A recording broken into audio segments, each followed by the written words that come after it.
Who that family? Check out the Pro Shop. That's right, the Pro Shop is the platform store where you can go and buy all the latest merch to support the platform. Available at the Pro Shops, we have dozens of hundreds of products available for you and your family. Unisex tees for men and women, hoodies and sweatshirts, tank tops, kids and baby items, long sleeve tees, mugs, pillows, wall art, bath bedding, face masks, phone cases, stickers, bags, fanny packs, socks, hats, and many other items. Please feel free to check out the Pro Shops. The link is in the description section below. And remember, it helps the platform continue to grow. Check out the Pro Shop and who that too.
You're listening to the Pelicans post-game report on the PRO Media Network for all things Pelicans.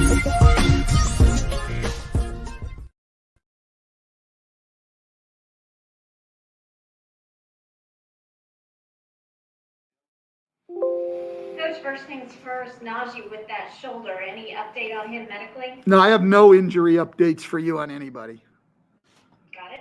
And thoughts on Dede, his first action as a Pelican and his first sample size? I really liked what he did defensively. I thought he looked really good defensively. Got into the ball on Doncic, who's a great player, got over screens, fought hard, has a really solid base, moves his feet well, strong, tough, competes. I thought it was a real positive first NBA game. Listen, you couldn't be in a much tougher situation. You're going to play your first game. You've practiced one time, and it was a half-ass practice, and you've gone through some walkthroughs in a hotel, and then we send you out there and say, guard Luka Doncic. So it couldn't have been a much harder debut, and I thought he did a really good job. Right now, offense is hard for him, mainly because, again, he hasn't been able to play at all with us. We haven't done anything. But I thought defensively he competed really, really hard. Yeah, Coach, in the second quarter, you hung for the first quarter, and then their length, and we talked about it before the game, their length really started to become an issue, and they were able to get some offensive rebounds, but it was just tough to deal with their size, especially how shorthanded you were. Well, no, they just really played well too. I mean, give them a lot of credit. They outscored us 79-50 in those middle two quarters. I mean, they crushed us. Luka was unbelievable. When he's shooting the ball like that, I mean, he's a 35% three-point shooter. When he's shooting the ball like that, they get really, really hard to guard. So, and then Hardaway had a big night too. Porzingis scored well. I mean, they had a really good night, and we didn't. So, that's why you get the score you got. But I will say our guys continued to compete. I mean, that's the one thing with this group. I mean, you're down 30 after 3, and I've seen a lot of teams this year just sort of let it go, and those games become 40, 45. Our guys kept fighting. I give them credit for that. So, that was the positive of the night, I think, was there. Yeah, you mentioned it with Dede. He's not going to get a whole lot of time here at the end of the season, but how valuable was it to have those minutes going up against a guy like Luka Doncic, where he can kind of see the whole package there? Well, I think all experience is valuable, right? I think all experience is valuable, Will, but also it's valuable for us, right? To see him play. So it's one thing to scout people and to see him play in international competition and to see him play in Australia and see him play in summer league and there's stuff you like, but to be able to have 3 games here at the end of the year where you see him play against NBA players in NBA games gives you a much more realistic view of his strengths and weaknesses, things he needs to work on, where he might fit in. It's not as big a sample size as you would like, but it's certainly better than nothing. Stan, what do you feel like you guys could have done better defensively in the second quarter? Listen, I mean, the thing I didn't like, I thought we had trouble. We had trouble on the pick and roll game, and Luka was shooting the ball, and then we tried to trap him some in the pick and roll, and they picked that apart, and we tried to switch some, and he picked that apart. We couldn't find a pick and roll defense that worked, and that's hard against him. He's a really good player. But I thought the second chance opportunities we gave him in that quarter was something that we could take away. We had some second chance stuff and some loose balls where I didn't think, or I thought we should have come up with the ball, and we didn't. And when a team is playing well like they were and shooting the ball like that, you can't afford to give them second chances. And on one possession, we gave them, 3 chances. You can't do that in those situations. And I realize we're out some good rebounders too, but I thought we could have done a better job there. Hey, Stan, with the loss, you guys are officially eliminated from the play-in. In the big picture, how would you categorize the season? Is this a disappointment, or is there enough things that you can take from it, considering the shortened offseason, the growth of some players, that you see a lot that you can build on? Yeah, it's both. Like, I really don't get into the evaluation of seasons. The evaluation of the season is we're 31-39. We didn't make it into the play-in. That's the facts. And then there's a lot of, things good and bad you can talk about, and maybe we'll get into that at the end of the year. But it's both. It's not either or. I mean, it's disappointing to be done and not playing. It's disappointing to end the year like this when, we thought we had a shot, and then we're going out there with, 5 of our top 6 guys in minutes played not playing, things like that. That's disappointing. But there's some good things too. So I don't know. Again, I'll leave it to you guys to characterize the season. But I think from the franchise's point of view and the fans' point of view, there should be some things that you're really excited about. I really believe that, with the young guys that we have, who have showed some good things. Every one of them took a jump. If you look at, Zion, Brandon, Jackson, go down, all the guys that came back from last year had better years this year than they had a year ago. So there was growth there. So, and I've said this several times, and I'm not doing it to like fall on a sword. If people have complaints with me, but the way this group has fought and the way they've grown individually as players throughout the year, if you're a fan of the Pelicans, you should be pretty excited about the future. I think. There's a good core of guys here, and Griff and Trajan are high quality guys who will fill some of the holes that need to be filled. So it's positive, but there's certainly from my standpoint, it's very disappointing to not be playing. For all things Pelicans, this is the Pelican post-game report. I'm going to pause, Van, and cut them off at that point. A great question asked by the reporter. Thoughts, process on the season. Do you categorize it as a failure? What we've said all along is that if there is no play-ins or playoffs, this is a freaking flipping failure. And am I excited about next year for the Pelicans? I can give a rat's ass about next year for the Pelicans. We talking about right now. And right now What is about the a future? disaster. But the The future. future is now, my friend. The future is now, DC. Well, when And the is the present? Pelicans failed. The present is now as well. The present is being made. The present is being made. The future is being made during the present, sir. And the present is no present or presence at all. Well, it ain't Unless Christmas. unless you consider the present a gift of watching other people play in the playoffs, then you definitely got a present. And the present we present to Stan Van Gundy is that if you take offense with this team, you start with him at the top. And a lot of people are going to do that, DC. Before we get into that, we still have a couple of games left to go in the regular season before it's officially over. We will continue to cover them as professionals and be keeping it real the whole way because there's still a couple of games left.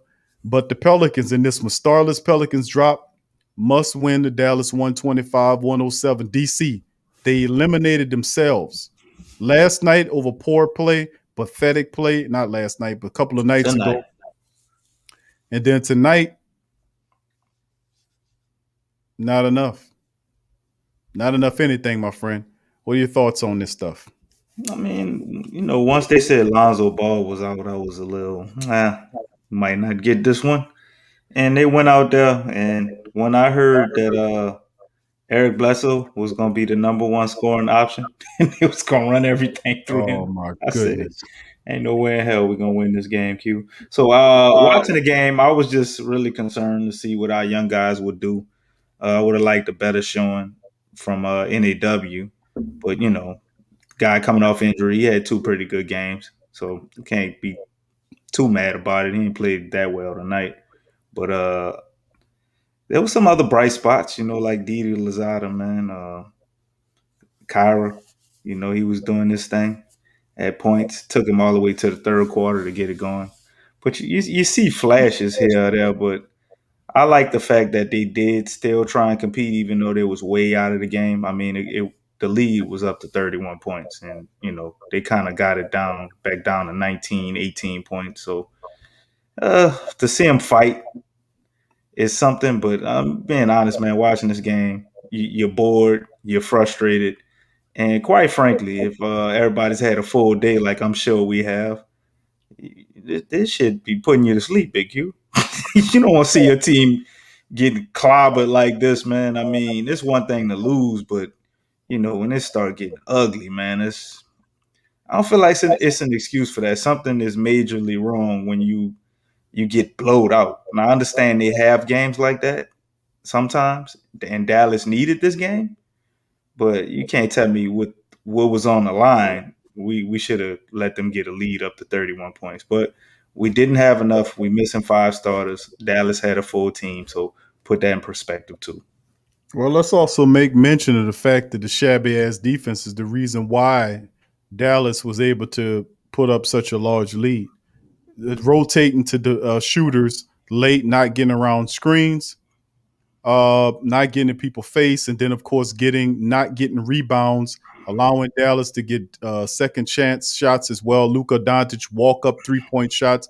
Let's not forget all of that as well. As once again, poorish defense in many Well, parts you of the telling me game. Eric Bledsoe didn't do a good job sticking Luka? I just showed you a clip just a moment ago where Eric Bledsoe could not get around the screen to be able to get it. And then when players defend a shot, they can't even clean up. They gave Dallas multiple opportunities to get second chance points when they had a good defensive stop. They would then give the ball back to them on some bull crap. So I mean, it's just a comedy of errors with this team, and it's like it's too many games into the season for them to be this trash, defensively speaking. Like nobody knows what they're supposed to do. They always rotating late. I'm just tired of seeing them this poor defense all damn season long. And of course, the excuses said, well, we have to be able to give them time. Is 60 enough games enough for them? We got 2 more games left. You need any more time? 69 games. You need more. You need any more time? We got 2. Matter of fact, you could take all the time you need. You got the entire damn summer now to work on it to get the defense together. The reality at the end of the day is fundamental. This team is not fundamental, man. And fundamental fundamentalism comes with an attitude, and an attitude that you got to have to really want it.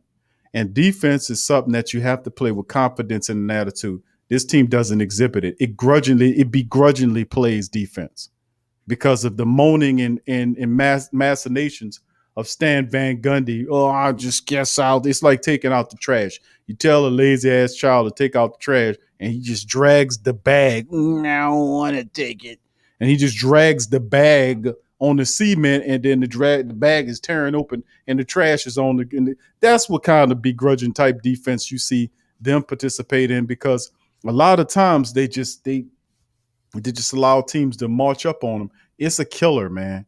Then they stand around. Whose guy was that? Whose guy? I mean, it's just really sad, man, to see the attitude. No gut. And I had this rant about no guts. This team is a gutless team, man. It really is. If it's Zion Williamson and BIN out there scoring 60 points combined to help the Pelicans win, I mean, it's just amazing to me that they're not going to get very far. The way they disrespect the ball, the way with turnovers throughout the season, the way they can't hit free throws at a high clip. I don't know what the season mark is on the Pelicans through the season shooting a free throw, but it's not good. So I mean, it's a comedy of errors, and it continued tonight, and the must-win that we need, regardless of injuries or not, man. You're an NBA team, you got to bring it, man. Eric Bledsoe, you got to bring it, brother. And all these other guys, y'all got to bring it, man. If y'all don't bring it, we're going to bring y'all ass out to the unemployment line. We don't want you here if you ain't ready to compete and play hard every night. And it's just, we're just not a smart team, man. I'm just disappointed with the Pelicans this season. And Van Gundy's, I don't know if this is a losing season. It's this season. If it didn't come with a playoff berth, this is a losing season. There is no confusion about that. Yeah. So DC, go ahead on with your spiel, bro. We're gonna get into the team statistics and on this one, bro. I mean, I get what you're saying, bro, but I don't feel it's a total loss. I feel like we did underachieve. But the fact that we looked at everybody from the draft class with Zion and we got production and they're all getting better. I mean, teams don't usually pick all the players and get them right. You know what I'm saying? I really think we got the Jackson Hayes pick right, starting to show. NAW, the pick was right. And I'm willing to go out on a limb. I only seen 15 minutes of him, but the Didi Lazada pick looked like it was right. Excellent defense, man. He actually was getting on Luka nerves for a little while, and everybody else he was guarding. He basically held Richardson scoreless while he was on him. Start making life a little hard for Tim Hardaway. And he was actually getting around screens. Can you figure that, Q? He didn't need 60 games to figure out how to get around screens. They could not screen this man. He fought and fought and fought. And I love what I'm seeing from him, man. That was the lone bright spot of this game for me. And when I look back at the season, the ascension of Zion has become in that top tier, man. I mean, you got to put him up there with the top 15 guys now. You know what I'm saying? Brandon Ingram basically did the same thing. Lonzo Ball improved his game. We couldn't mesh it all together and turn it into winning. I know we want to put that on coaching, and that takes a lot away from the season. And yes, we should have been a playoff team, but we still got to keep in mind that this team, the whole team was basically put together last year. Zion is the longest tenured Pelican out of everybody. Nobody's been on the team longer than Zion, technically. Because you want to say Brandon Ingram with the trade and all that. Zion was here first. Everybody else gone. A completely clean house. So, yeah, they should have made the playoffs, but the fact that they didn't isn't the end of the world. But I do get why you calling it a failure. I just feel like the future is bright. I ain't buying the hype job, so you ain't got to defend your point. I get it. But at the same time, there is a lot of positive spots, though, Big Q. Things that I know going to translate into the future. Before we get into all of the positive stuff, let's get through the team statistics that do not mirror your positive points. I hear you about the Well, I future. mean, I five hear you about the future. I get you five on of that. the guys But that I'm big on ain't even play tonight. that don't make a difference to me. Make a If big you difference when It when doesn't Dallas make a played difference all their because starters. you was losing games to teams with far less superior talent than what we played tonight. When you had your stars, you were losing. What's the excuse there? That is true. There's no excuse there. So in essence, when you was losing to the flipping Minnesota Vikings, I mean the Minnesota Timberwolves, and all these other bum ass squads like Orlando that was beating the Pelicans, and they had Bi, they had Zion, and they walking off the court smiling or their heads down. What was the excuse for losing those games? There's no See, excuse for losing any of so those games, Big with, Q. with wins in those games and those areas help on the back end of the season. See, they lost and they kept losing, they kept losing, they kept losing as a result. So even if you, to a degree, had your people, I would have to even much think about how it would have translated. Would it have been wins? They could, and you knew 12 or 20 games out. We did the countdown here on the show. We I were well agree. aware of that. I agree. So anyway, the point, like what I'm saying is this: I'm not going to let them, meaning the Pelicans organization, the PR staff, are basically right now damage control because the Pelican faithful are pissed off about how this happened. We should How we should be we should we're be not going to upset. let them spend it. We're not going to let them spin this into a futuristic, need to be proud of the future moment. We're not going Nah, to let them do this I to didn't us. say that. Not I ain't you. say we need to Not be you. proud of Not the you. future. Not you. I ain't saying you are because we think the same. I'm saying them because I warned the family members and said, listen, the spin control or the damage control from the PR staff at the Pelicans organization will come out and they're going to use their mouthpieces to come out and say, well, Q, the Brandon Ingram wasn't there, Zion wasn't there, Steven Adams wasn't That's there, why I'm starting to think that's why they pulled them. We looking at all these guys hurt. They Lonzo could have wasn't played. there, so they can use the excuse that Lonzo Bi wasn't there. That's why they were hurt. Kill. They couldn't help. If they were all would have played, we'd have won. And then Right. that's what I would hit their ass with what happened when you lost that Minnesota game, 20 plus games Pacers ago. game. When you left to that Orlando game, that Pacers game. What happened there? Yeah. When you could have beat the Kings. What happened when you bottom out to the Trailblazers? What happened when you lost to the Golden State? You can go on And and when we on and could have on. beat the Nets without KD. What happened there? It's a bunch of them. What But happened? So anyway, like I'm saying this, that's we all I'm don't we saying. don't we don't have You no don't let them vets. We spin don't it. have no vets, Q. And You don't have no vets. we didn't have no vets to be able to install a winning culture. They put their money on JJ Redick, and you had Drew Holiday. Then you clean house with those guys, and you going through a culture shift with a new coach. None of these things are excuses because if we would have got the right pieces and played the right guys, like we've been talking about, the Pelicans would have easily been in the playoffs. So And it's definitely mistakes that were made. But the reason I'm saying what I'm saying is you getting a because check from the PR department. nah, I ain't getting a check. I wish I was.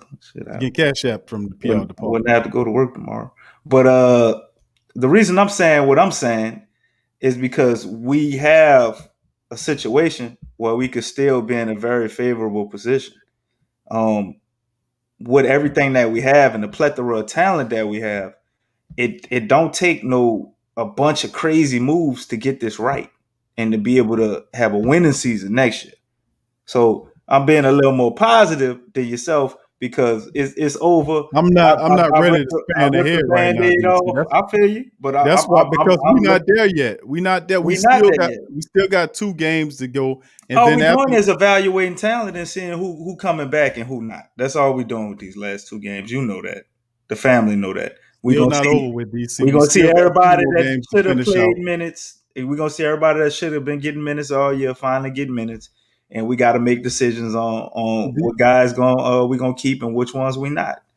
Do you know how incredibly frustrating it is for us to sit up here on the Pelican post game report and keep sitting up here saying the same thing over and over again? That Very. they didn't turn around and then the team do. What I mean by that is if you go back and listen to all the damn shows that the Pelican post game been doing, not just this year, but if you span back and go into the years, you see that we've been pretty much on point with this and this stuff. But exclusively talk about currently this year about things about developing a bench that he never did. Never developed a bench. Never did. The expanding the bench, playing Willie Hernan Gomez, even when you found Willie Hernan Gomez, remember he went back to the bench and sat for a number of games. Jackson Hayes wasn't all was done the same way. Jackson would get some minutes and then minutes scale back. Then you see KLJ gets minutes and he would sit for games. NAW would sit for games. We've constantly, perpetually, consistently, and perpetually said during this entire goddamn season about expanding out and playing the bench. He found Najee Marshall, they gave him an extension. You found Billy Hernan Gomez, he turned into a double-double machine on most nights. Passing the ball, blocking, I'm rebounding. pissed about Didi Lozada. Like, what happened if we would have had that guy? Didi Lozada. What if he would have played more tonight? What would have happened? Maybe we wouldn't have won, but it damn sure would have been closer. I guarantee that. But even in the essence of saying what we're saying about discovering the bench and him being forced and begrudgingly doing it, what about Wenyen Gabriel? How often will we beating the drum for Wenyen Gabriel to get more minutes to play? So I mean, this guy is behind the curve. We saying the same stuff over and over again. This guy been in the NBA for years, man. That goes to show you that the shit ain't, some stuff is intricate and some stuff isn't. Some stuff is common sense. And some stuff like fundamental, your team stinks because they're not fundamental. I don't know what they can't consistently play the kind of defense that you want. You can't adjust. Van Gundy's not a good adjuster, obviously, because we didn't see that consistently adjust defensively speaking. They still turned the ball over more times than they didn't during the season, and they couldn't hit free throws. So they failed themselves and they eliminated themselves tonight. And really, they eliminated themselves against the Memphis Grizzlies. And I knew that, to a degree, it's going to be difficult for them to win tonight. You lost to the Grizzlies. When you lost to the Grizzlies and Bledsoe turned in that 11-point game and Morant had 12 points and 12 assists and was struggling, and he turned in that game, that let me know all I needed to know moving forward. So right. In terms of the season, we still we got a couple of games to go. But DC, we will do an end of the season recap, and I'm gonna let it all flow. I'm gonna let it all flow. I'll tell you everything about how I feel then. But I'm looking at the totality of it, man, and just the growth of the guys and what they're gonna become is what I'm speaking on. I'm mad about the season, obviously, but the way I cope with it is to move on, man. I didn't pull the Band-Aid off. You know what I'm saying? I ain't got no gut, huh? Well, you get cash apps, that helps the bleeding.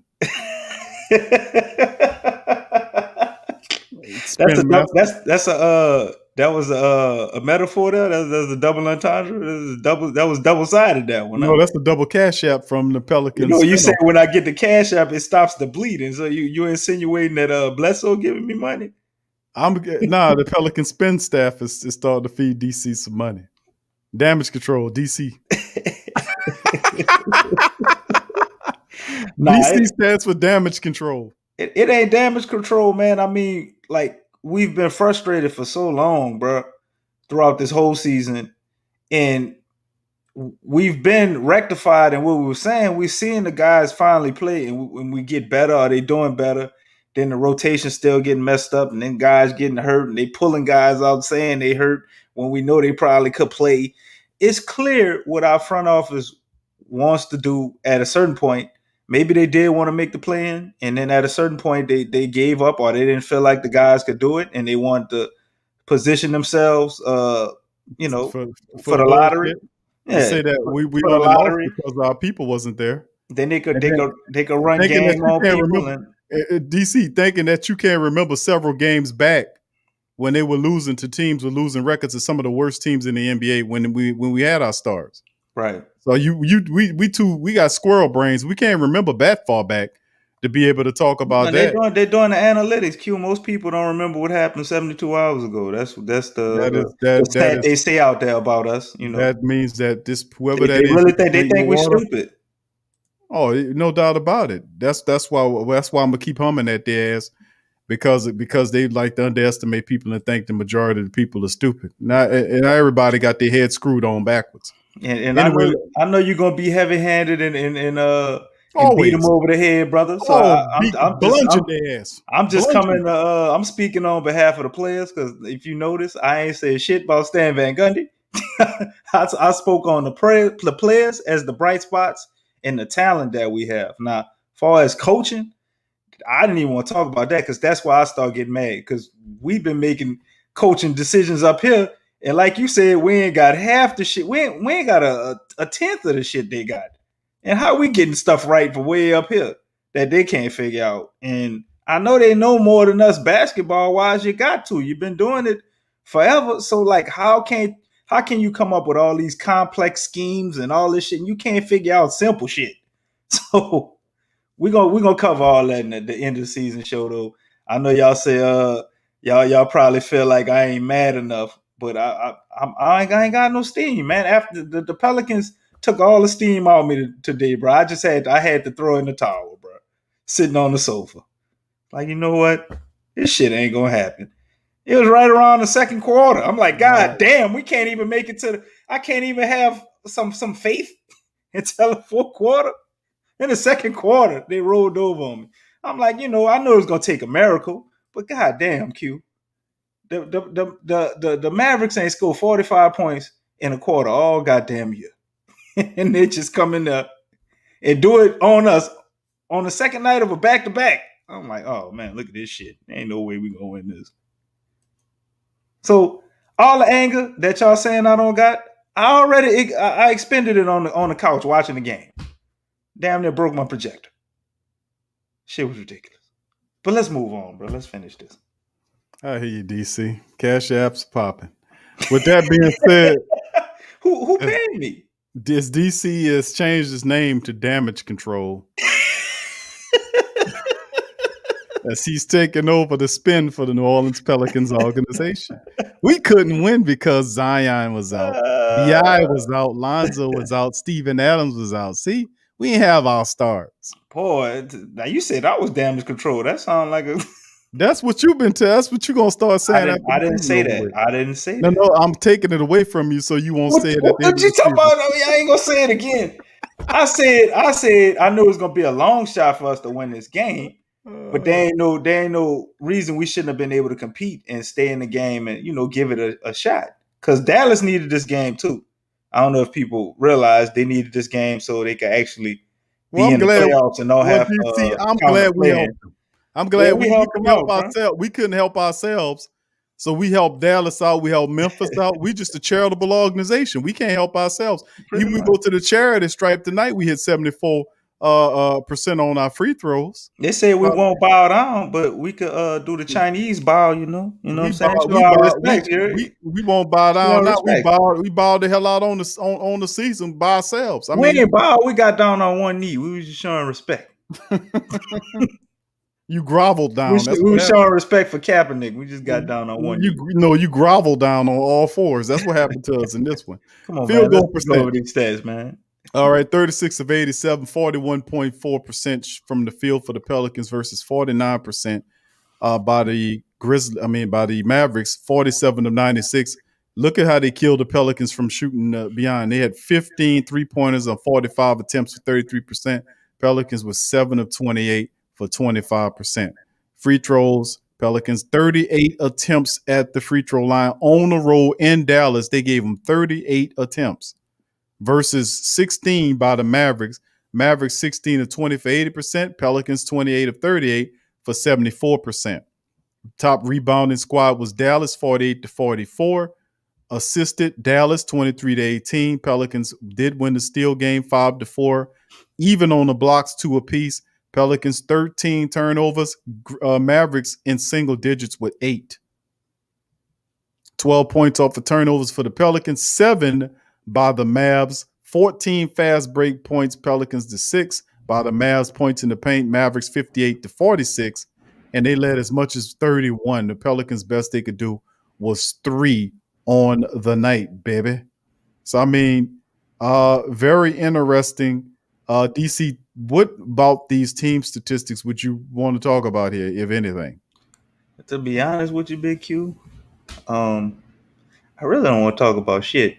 What's the team consistency? I wish we could just wrap it up and move on and talk about something else. But since we can't do that, and we gotta go over the meat and potatoes as you call it. The thing that jumps out to me, Giblets. man, the giblets, giblets and tidbits. The thing that jump out to me that just opens my eyes, man, is the 7 for 28 from 3-point line. I mean, 28 3-pointers, especially in today's era, is not a lot. But like, damn, we couldn't hit more than 7 of them. Like, it's kind of hard to do that when they hit 15. So they kind of killed you right there, bro. And then when you really look at it and you try to figure out, damn, looking at the stats, well, how Dallas was getting up by that many? I mean, they took a few more shots than us, yeah. They led by 31 points. We didn't have a lot of turnovers, but what we did have, we would come down. Our offense looked atrocious, as well as our defense.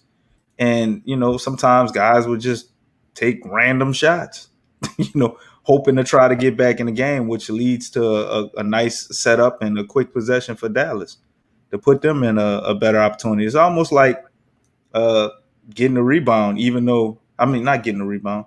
It's almost like them having second chance points or being able to get an advantage because you shooting, you miss, guys are already depressed. They half-ass playing defense, and Dallas just going down and scoring, man. I mean, I seen Luka in the paint doing layups and shit and get 2-3 rebounds. Nobody ain't even trying to get the rebound. Like, man, what's going on here? So the stat to me, like I said, that jump out is really the 3-point shooting. But looking at these stats, man, you kind of had to watch the game to see it because it was just a lack of effort all the way around the board, on my opinion. Like, not that they didn't try, but it's just like they didn't want it the way Dallas wanted it, man. And I don't know if there's a stat that shows that other than the damn fouls, because they was fouling us like they was trying. We got to the line 38 times. We made 28 of them. I guess that's an improvement. Still would like to clean that up a little bit, but I mean, shit, 28 free throws out of 38. That's good for the Pelicans, the way they've been shooting free throws.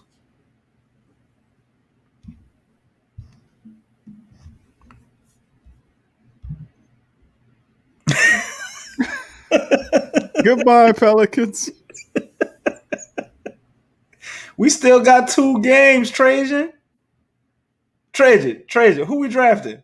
Trajan?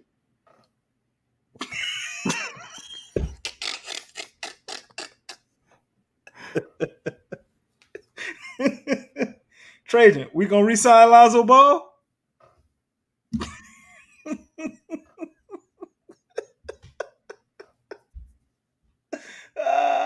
Trajan, is Josh Hart coming back?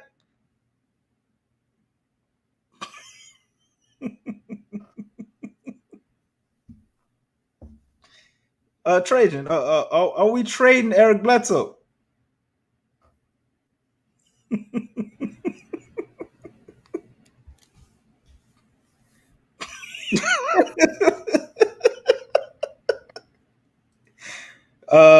Trajan, do you have any inside information you can share with us on our Pelicans pertaining to what's going to happen in the offseason?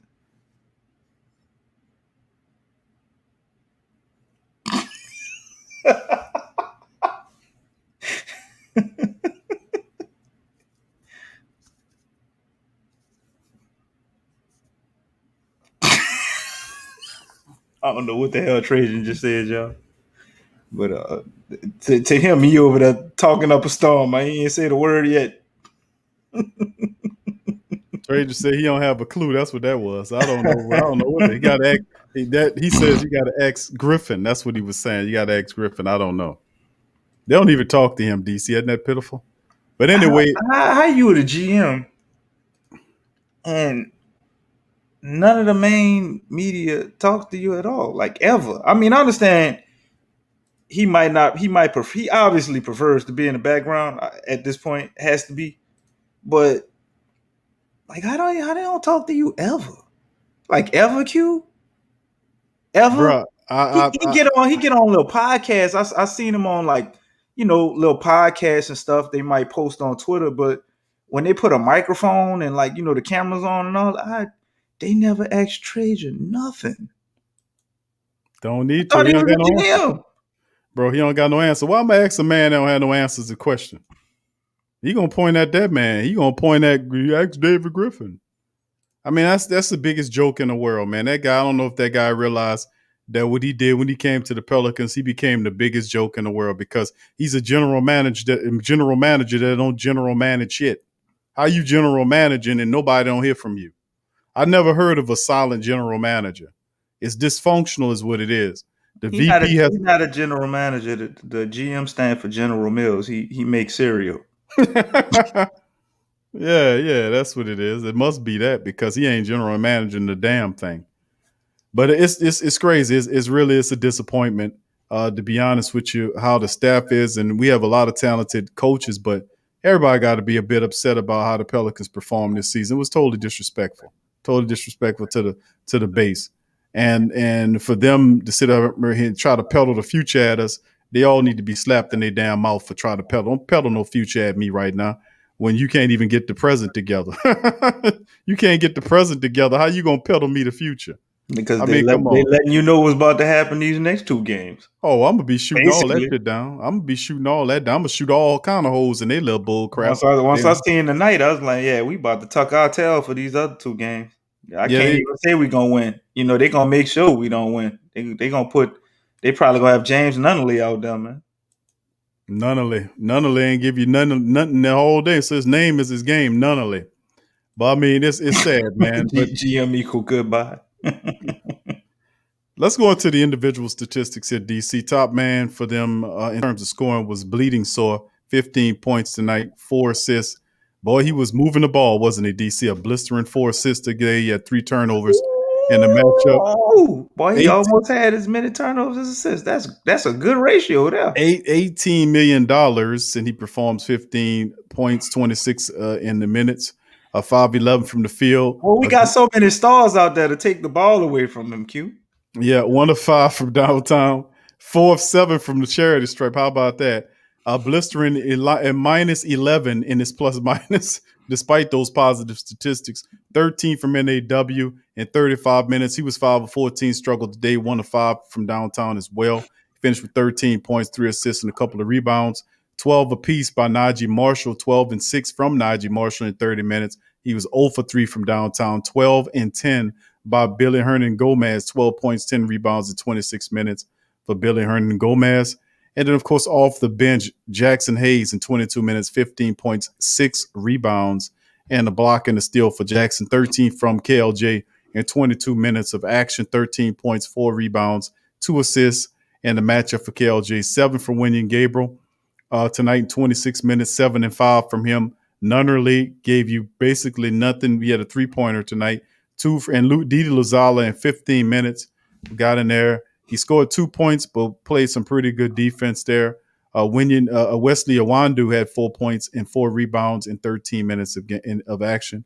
And, of course, Lonzo Ball did not play because of that right thumb injury, they say. No BI, no Lonzo, no wins. Pelicans fall again, 125-107 to the Dallas Mavericks behind the scoring of Luka Doncic, who put up 33 points, 8 assists, and 8 rebounds, almost a triple-double by the Wonder Boy. 27 from Hardaway, he went off on them, 27 points in 29 minutes, 19 points from Kristaps Porzingis, the unicorn, 19 and 5 from him in the matchup. And those 3 players were the cusp of what they need to take it past the Pelicans with a 125-point game. Dwight Powell in action, 12 points, 8 rebounds in the matchup as well, as the Mavericks increased their win total to 41 and 29, while the Pelicans fall to 31 and 39 on the season. DC, what you got? Man. And not much, judging from these stats, but the one guy, like I said earlier, that I'm most impressed with, and I'm gonna start off with him first, because he was the main person to me that just was out there, really looked like they gave a damn, or they just had all the fight. And that was Didi Lozada, a guy who played 15 minutes. Played real good defense, man. he was guarding people damn near full court. He just was playing like his life depended on it, man. And that's what you want to see. Guys getting paid a lot of money, and I understand, talent was a little bit of an issue tonight. We didn't have more talent out there than Dallas, but you just want to see guys fight and turn up the intensity. Like, I don't feel like we quit. They definitely fought the whole game, but they just didn't have the same intensity as Dallas. It's almost like they felt as if they were playing for nothing. So I'm Didi Lozato was a guy to me who didn't look that way. I liked the minutes I saw from Kyra. I mean, he had 13 points, but he had a stretch where he probably got 11 of those points. He was the only one scoring. You know what I'm saying? And it showed you a little flash of what he could be if you put the ball in his hands and kind of let him have a little more rope with the offense. And I was impressed with that. Jackson Hayes was continuing to continue his nice stretch of games. He rolled his ankle at some point and kind of left out the game for a while. And, a lot of our heart and intensity left right on with him. He's another guy that's out there that you see trying hard and playing like something on the line. So I like the minutes he got. NAW didn't play that well, but, he coming off an injury and still trying to get back. I don't know what it was. He just was off tonight. Najee Marshall is probably would be the other guy, man, that I saw just trying to make plays, man. And, you got to respect that. But we didn't have none of our premier scoring. It was all we had our scrappy guys and our backups, man. So you'd have liked to see a better showing. I thought we could. I thought we might have found something when they started attacking Porzingis with Billy. But for some reason, he got pulled out of the game, and all our hopes of trying to mount a comeback went right with that. Because once we couldn't do that, it's like we really had no offense, man, and we was depending on praying for threes, and that wasn't happening. So just very unimpressed tonight, statistically as well as a team. So ain't really a lot to talk about here. The bright spot to me, if I had to give somebody to play the game, I get that shit to Didi Lozato. He didn't score but 2 points. Well, that's what all it needs to be said. We'll move on to the next preview of the upcoming matchup against the G State Warriors.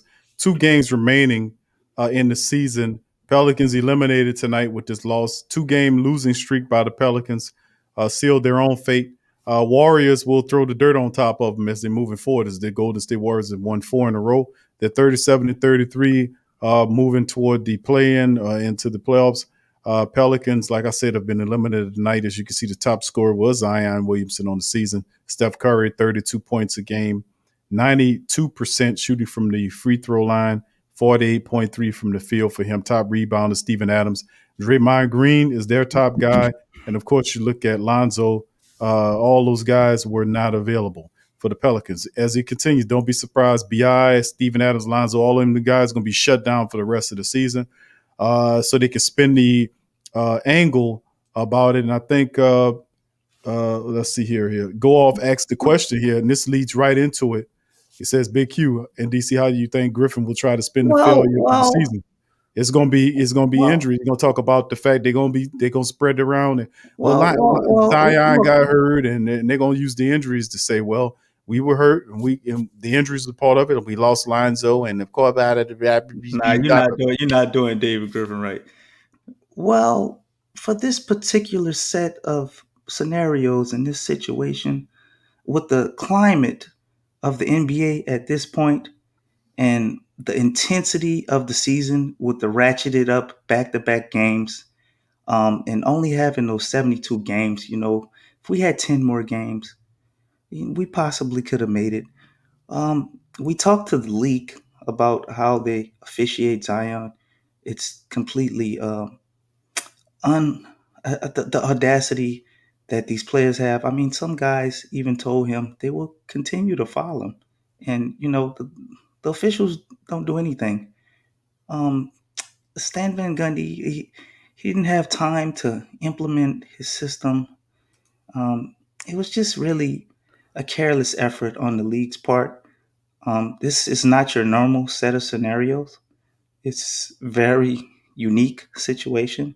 Big And Q. I'll make sure I be at that breaking down that shit. And I'm gonna pause it at every interval and say, That- first of all, that's some Look, bull crap. he gonna talk for like 15 minutes. And he gonna sprinkle in. He just gonna sprinkle in like just a little bit Zachary asked about the season and what happened, bro. And the rest of it 125 to 107 is the Who? final score, Zachary. Zachary asking what the score is 125 Well, to we got an 107. ass kick player. That's the score. Yeah, it's the title of the show got the score in it, my friend. 125 to 107 Pelicans lose. But absolutely right, DC. They're gonna try to spin it. That's okay. We're gonna make sure we cover all that spin. We're gonna keep that real. Brother Damien asking that question too. Brother Damien asked about that too. What Brother Damon said? Brother Damien asked the question. About Griffin? I'm gonna get and finish up. Oh, you know Griffin about to spin doctor that shit on y'all. He said, we gonna pull out all his good words. He been all writing this speech. He been writing this speech 5 games ago. Damon says, "Hey QDC, I've been patient, but I look at the teams like the Grizzlies and the Spurs with nothing same as us. 85% of the teams make it to the playoffs. It's a bad season. What you think? Give me a real some Nola-ish. The reality, bro, is that the Pelicans had the talent, but they weren't inspired to do the fundamental things. And that's whether you want to look at that as a communication issue or whether you want to look at that as players not want to listen, but that's very dysfunctional. You got a coach that was, if anything, Van Gundy is persistent in saying what he's saying. At some point, even if you don't like him, you got to like winning. You're getting paid to win, not sit up here and lose. So I mean, this, as if we look at Griffin, and we'll talk about this at the end of the show, at the end of the season breakdown. I don't get too much into it because we still got a few games. The season's not completed. The playoffs is out of reach for the Pelicans. They're eliminated tonight, but we still have 2 games left to go. To be professional and honest about you, we can't give a full end of the season breakdown until the end of the season actually has occurred. Now, I know we're not making the playoffs, but we still got 2 games to play. We can close this thing out on a positive note by stumping some ass with Golden State and hurting them a little bit in their playoff chase, and perhaps the Lakers as well. We can still play with some intensity and some pride and some heart, which we haven't exhibited. But it's a lot of things wrong with this team. And then, going at it, if I'm the general manager and I'm a real person, unlike Trajan Langdon is, and I would be, Trajan Langdon is basically the tooth fairy. The abominable snowman, or any mythical or fictional character that you can come up in folklore. But I actually seen him, Q. I saw him. You people seen the Wolfman too and thought it was him. I saw him. They seen the abominable snowman and said, I was in the arena and I saw him. And then seeing it was just some old guy in the best suit with a bad camera. And they tried to trick you with the photo. I said, "Hey, Trajan," and he went. He winked at me. I don't know what that means. That might have been a bad thing. Either. Yeah, that might have been a bad thing. That's probably a bad thing. If Trajan Langdon winked at you, you got to start looking around at the sky because bird shit gonna fall on you. It's not good. Then I ain't see him no more. Q. He disappeared after that. He's a unicorn. Oh shit! Mythical character. He doesn't exist. I was hallucinating.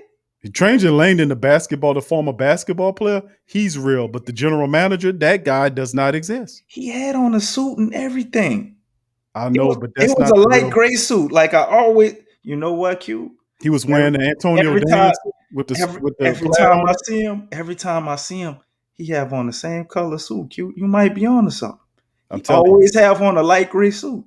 Anytime you got a general manager who doesn't general manage, and you got a vice president of basketball operations that's over talking him. I mean, not half the time, 100% of the time, to the point where media operations are calling him the general manager because you got an invisible general manager that don't do nothing. So we got 2 general managers, just like the Saints got 2 quarterbacks. Big Q. According to their statistics and their information, David Griffin is the vice president of basketball operations for the Pelicans. And then you look at who's the general manager, is supposed to be Trajan Langdon, but you never hear him talk about general manager. Shouldn't the president of basketball operations be talking more than David Griffin? If that's how the chain of command go? No, David Griffin is supposed to be silent, and the general manager is supposed to handle the deal. That's how it goes. We do it different over here. We do it different. That's why it's not working, because you're doing it wrong. The issue is that's beyond what I'm trying to get at. The point is this: is that as an organization, if I'm the general manager or the person that's pulling the strings of the organization, I hired this coach and I put these people into place. If I'm seeing that there's a disconnect here and you're within a stone's throw of the playoffs and they're not responding to you after a full season and they still playing defense that will caution me to say maybe I made a mistake here. They're not responding to him. Do I really want to give him another year going forward? Most people say it take 2 years. Let me tell you something. Things are finicky in pro sports. Look what's happening with Indiana. They gave that guy a contract up there too. And now they about to get ready to get his ass up out of there too. So it's like you get to a point where you have to be smart about what you're going to do and how you're going to do it. They don't want the mark of having run through 2 coaches in his tenure. But if you make a mistake and they're not responding to this man, then you probably going to have to make a change. It's not good for you to waste a whole nother year. This is going to be year 3 that you have Zion Williamson on your squad and you ain't even sniffed the playoffs. You falling all out the damn flow. So sooner or later, something has to happen, even if you're the general manager. You can't have blind, stupid ass if having faith is cool, but having smart faith is you got to have smart faith. You can't have blind faith or unintelligent faith, meaning you just believe. No, it's a difference. It's intelligent, aggressive faith, and it's a passive, blind faith, and you can kind of mix them up. But the reality is, if you're going to donate, you got to use the intellectualism to be able to make really poignant decisions, because at any moment you could be ripped of that job. What if she wake up one morning and had a premonition that says that you should fire that man because he don't know what he's doing? You don't know what's going to happen. It's at the end of the day, if you want success, you can't sit back all the time and say, well, Stan Van Gundy, he'll figure it out. They did not respond to Van Gundy the way I was anticipating they doing. With the playoffs on the line, they did not respond to him. They did not respond, which is a big issue. So whether do David Griffin have the foresight to be able to see that and say, you know what, I'm not playing around. Let's see if we can get somebody in here and find somebody here that can that can inspire these players to something great. That's what. How many times have you seen a team that's losing get a coach and just turn it all around that next year? Okay, can I answer that right now? I'll give you one very clear and obvious and current example that you don't even have to work your brain to go back. What is it? You ready? You ready for the team? They're in the Eastern Conference and they play out of the city of Atlanta. They call the Hawks. That team was falling through the floor. They got rid of that guy, put McMillan over the helm. DC, they're in the playoffs. Is there another team that's done that? There ain't no need for me to talk about anymore, DC. I gave you one really good one right there with your dog Cam Reddish. Trajan Langdon told me the New York Knicks did it too. Well, hey, that's even more wrong. That's terrible. Cute. Knicks ain't been in the playoffs in 7 years. And I'm not going to even get into it, man. But they over there celebrating. We sit up here running a few. Neither one of them teams got more talent than us either. And wasn't Nate McMillan on our list? Was he not on our coaching list? Stop, DC, when you talk like that, you just piss me off. Because when we did the coaching show, we put Nick Millen on the list. He was high on the list. We talked about David Fizdale. We put Fizdale on the list. We put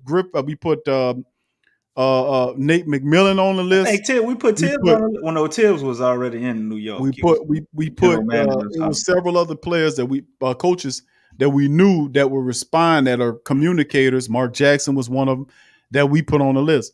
But they don't listen. They go and do all this fanciful shit, and then you get this guy in here. He knows basketball, but these players are not responding to him. So what you gonna do?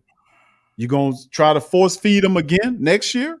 I mean, we're gonna see what's happening. We're gonna see if Griffin have any vision, bro. To be honest, bro, as much as I want another coach, I would understand it if they give him another year, because he didn't have all season. Nate McMillan didn't either. Nate McMillan didn't even have full season. All right, come on. You know what I'm about to say. You beat me to it.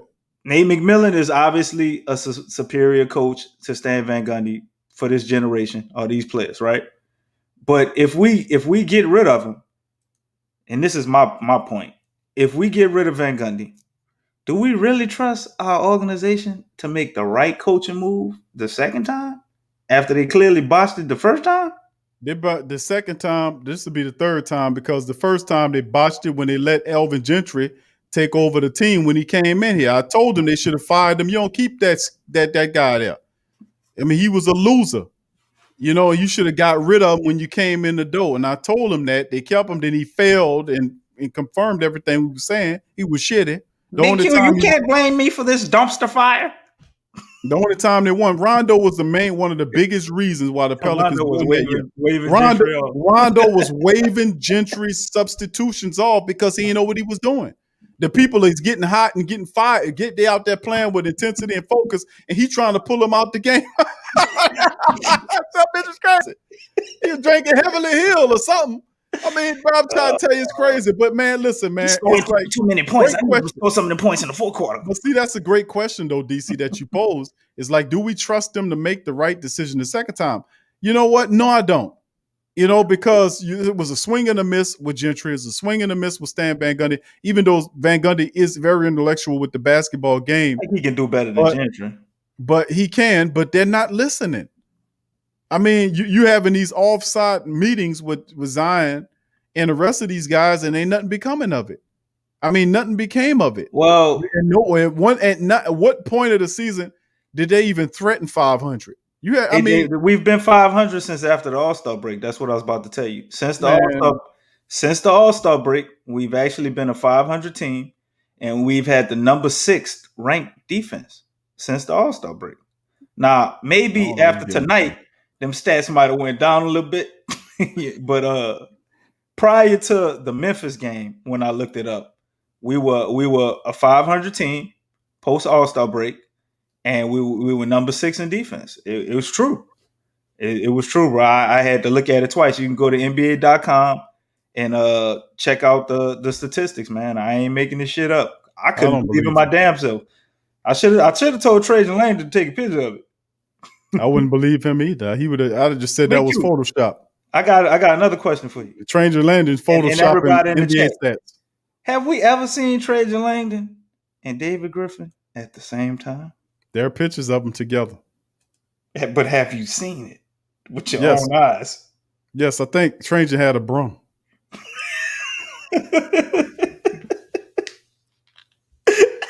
Anyway, let's get to the rest of this, man, and get this over with, man. All right, looking at it, as you can see, the injury right there: Bi out, Steven Adams out, Lonzo out, Josh out, everybody out. You might as well put Trajan Langdon on there. Golden State, Damian Lee, Eric Bledsoe, we don't need none of them. They're going to lose anyway. 114.8 is what the Pelicans are scoring, 115.1. At 48%, right up under that, is a field goal percentage, 47.4, 26.2, 4.4 on the blocks, 7.7 on the steals. Two straight losses, 5-5. Just very disappointing.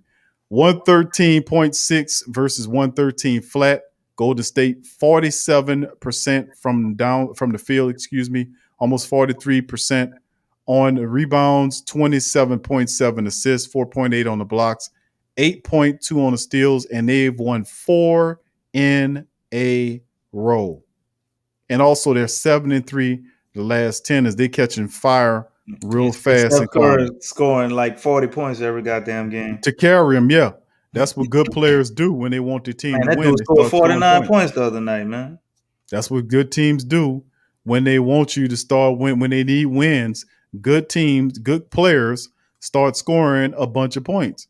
I wish I could say the same thing about some of the players that we have that we needed decent performances. Decent, we ain't talking about 28, 39, 40 points. You mean like Eric Bledsoe? 18 points.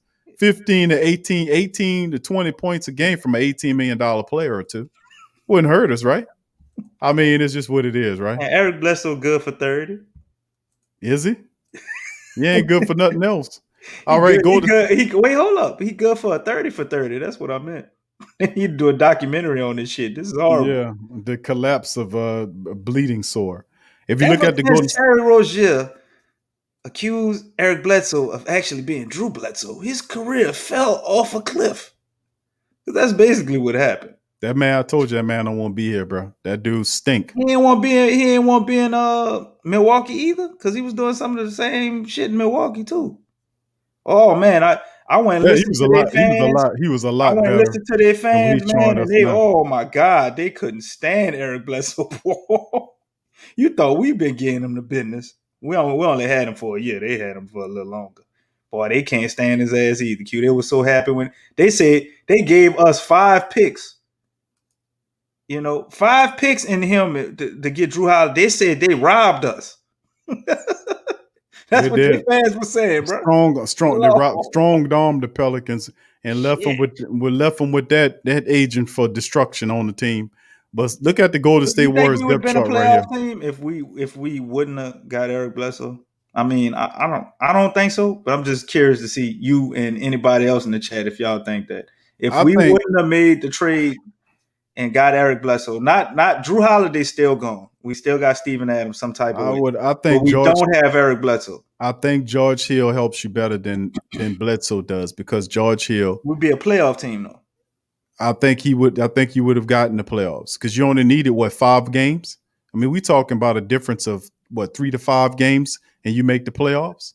I mean, George Hill helped, even though we'd got George Hill right in the last month of the season. But George Hill shooting, he can knock down the 3. He facilitates the ball.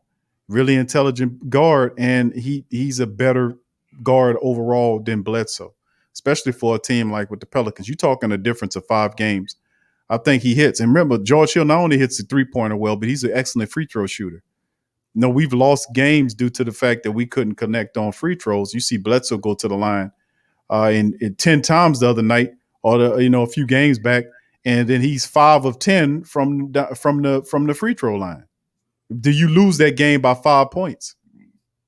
So like I'm saying, overall, 4 or 5 game difference, I think he does help because if Bledsoe would have elevated his play, and at least in the last few games in the last month, in this last month of the season, the Pelicans could have easily won last night.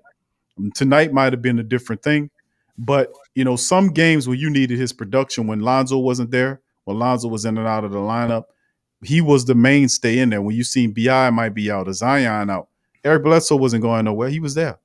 I mean, he was just pathetic. He was pathetic, gutless, heartless. It's just terrible. But at the end of the day, I think George Hill definitely is good for at least another 3 wins over what Bledsoe sitting up there watching you sink. I mean, he's sitting up there playing the violin on the ship while everything going down. He ain't trying to plug the holes or nothing. He already condemned to his fate. Anyway, Golden State Warriors depth chart: Curry, Wiggins, Bazemore, Green, Kevon Looney. That was looked at as honorable when them people was playing the violin on the Titanic, Big Q. Yeah, and and the rest of the people jumping on to the thing they about to survive, and they turn into a bunch of icicles playing the violin going down. That's just honorable. Yeah, that's you know who that was honorable to, DC. You know who that's honorable to? The people that's getting on the life days. That goes a real honorable guys there. They're not taking our spots on the ship. Women and children first. But anyway, let's get our spill on Golden State, man. What's going on here? What you mean what's going on, man? The Warriors about to go up against the Pelicans, and we ain't got no goddamn wings. So what you think gonna happen? That sound like some cooked chicken there, so bro. All of a sudden, now that the Pelicans eliminated, now all of a sudden it's just straight up just roasting on the Pelicans. Is that what it's going to be like? Damage control, DC? Yes, Big Q. We have to ensure our lottery spot, and unless the Warriors just trying to give us this game, it's gonna be a battle of who don't want it, and I don't think we're gonna want it, bro. You know what I'm saying? I don't see how they gonna get a win against the Warriors, who actually need this game. They're trying to get every win they could get. You know what I'm saying? So I don't see nothing happening, bro. Unless it's gonna take a phenomenal effort from one of these young guys proving what they could do, like maybe a 40-point game from Jackson Hayes or something like that, a 35-point game from Kyra. You know what I'm saying? Something like that, man. Anything short of that, this L, BQ. I'm gonna be real surprised if they able to take this victory. And I know it breaks the Pelican trend, which they've broken it. Normally they would lose against the Grizzlies, and then they would come against a team like the Mavericks and get a victory. When most of the nation pretty much probably didn't count them out, they get a victory. They ain't do that tonight.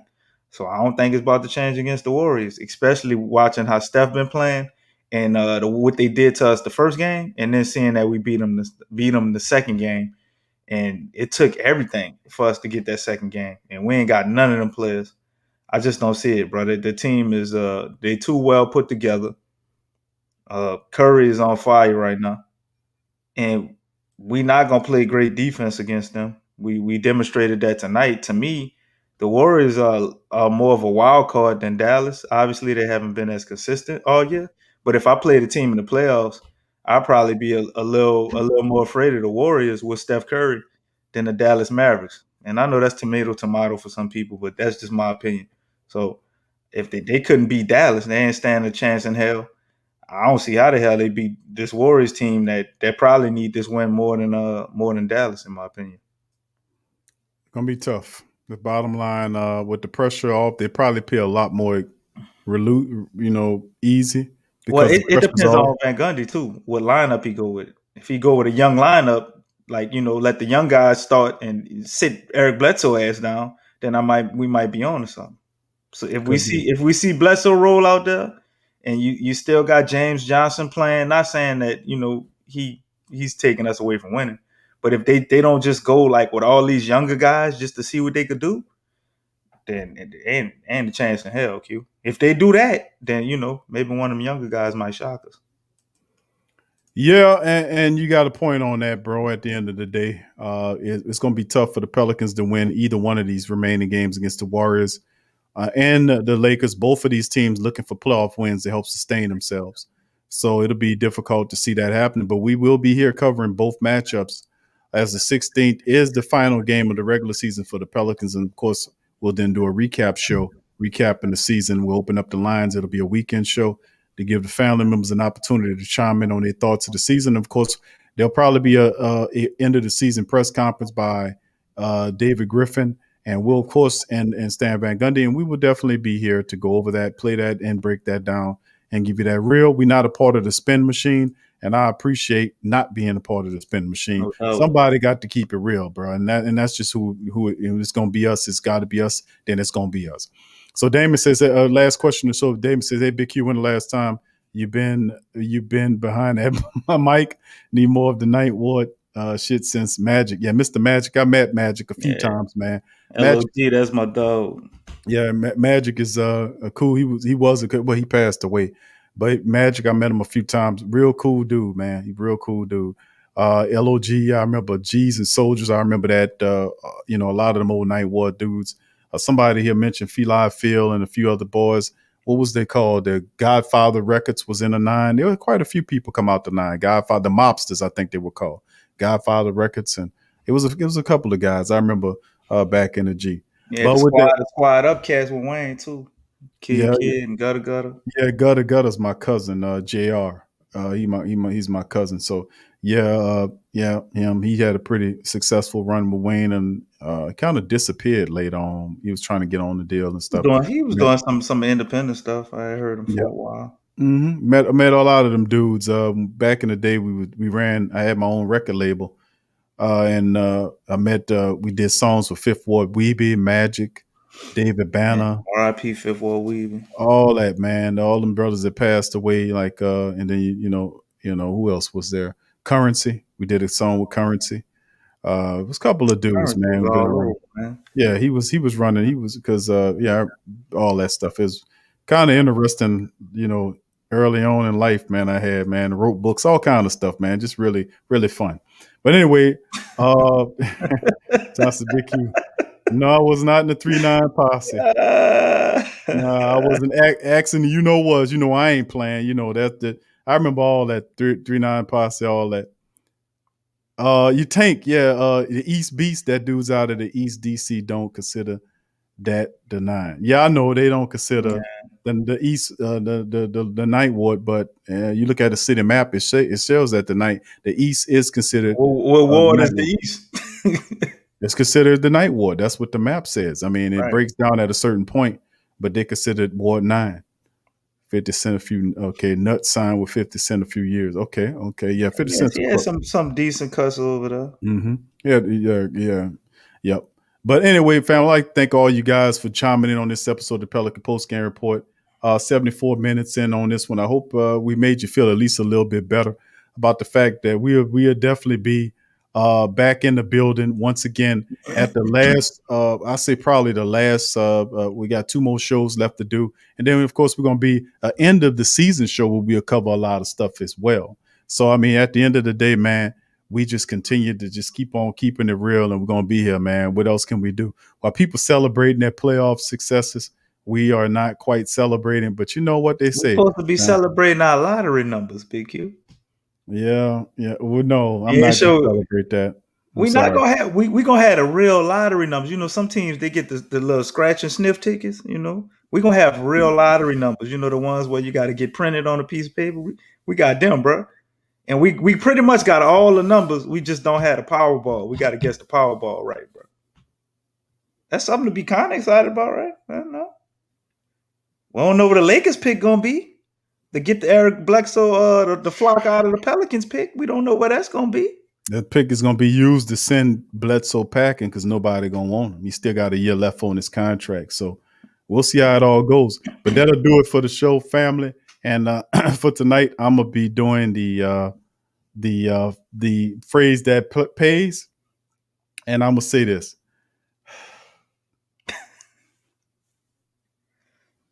I'm so disappointed tonight. It's hard for me to even do it, DC. Come on, Big Q. Come on, man. Come on. If they talk about your Pelicans, that's right.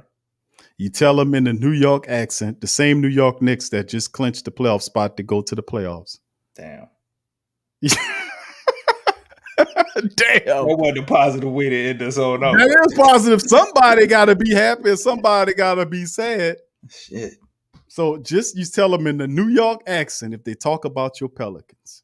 Get the flock out of here and go flock yourself. That's right, baby. And DC, you better get out of here. You better get out of here. We lost now. You got to get out of here. David Griffin, you fired. You got to get out of here. Oh man, that'll what do it. What about Trajan Langdon, Miss Benson? Who? Trajan Langdon. I don't know who that is. But he got to get out of here too, whoever he is. He can go sweep floors somewhere else.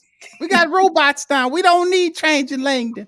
All right, Miss Benson, thank you. Miss Benson came up. She stayed up late for that one. All right, DC, big ups to you, bro. Appreciate you stopping by. We'll see you in a couple of days. Big ups to the flock, man. Y'all have a good one, and we'll see you later. Peace and go Pels.